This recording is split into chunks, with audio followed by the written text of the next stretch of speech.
Hi everyone, my name is Simil Nafees and welcome to another video of the Learning Circuit. Today we're going to address some common confusions in English language, and in this particular video we are going to talk about colons and semicolons. A semicolon is a comma with a period above it, and that is also the best way to remember what it does.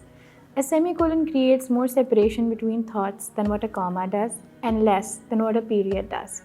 Here are two of the most common examples or uses of a semicolon. Suppose I want to list 3 items that I want to buy at the grocery store: apples, grapes, and pears. Now let's suppose that these items are described in phrases that already contain commas. Shiny, ripe apples, sweet, juicy, small grapes, and firm pears. If I use commas to separate these items, my sentence looks like this. I bought shiny, ripe apples, small, sweet, juicy grapes, and firm pears. Now the middle part is a bit confusing as it does not give the reader cues about how many items are there in the list. Here is where the semicolon can help. The commas in the sentence can be bumped up a notch and turned into semicolons. This way, the reader can get a clear idea of how many items there are in the list. I bought shiny, ripe apples, small, sweet, juicy grapes, and firm pears. An independent clause is a group of words that stands on its own. It is a complete sentence. A semicolon can be used to separate 2 independent clauses, just the way a period would do. But a semicolon suggests that these 2 clauses have a close relationship, something a period does not do. Let's look at some examples. I went to the grocery store today, full stop. I bought a ton of fruit, full stop. Apples, grapes, and pears were on sale, full stop. Now, where would the semicolon fit in here? The semicolon can be used to join either of the 2 independent clauses together.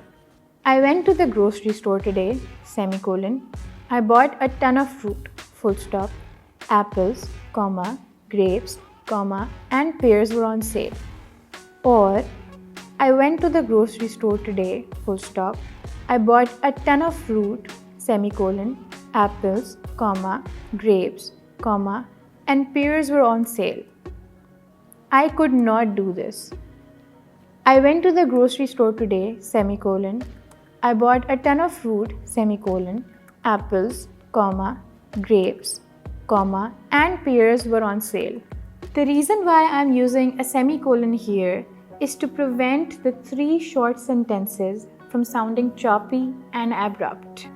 A colon follows an independent clause and can be used to draw attention to something, present an explanation to something, and join 2 ideas together. Number 1, to announce, introduce, or draw attention to a list, a noun, noun phrase, a quotation, an example, or an explanation.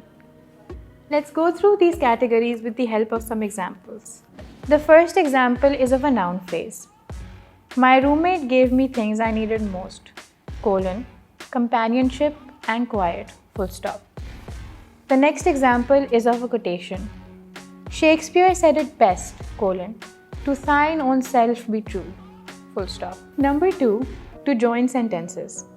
A colon can be used to join 2 sentences when the second sentence summarizes, sharpens, or explains the first. For example, life is like a puzzle, half the fun is in trying to work it out, full stop.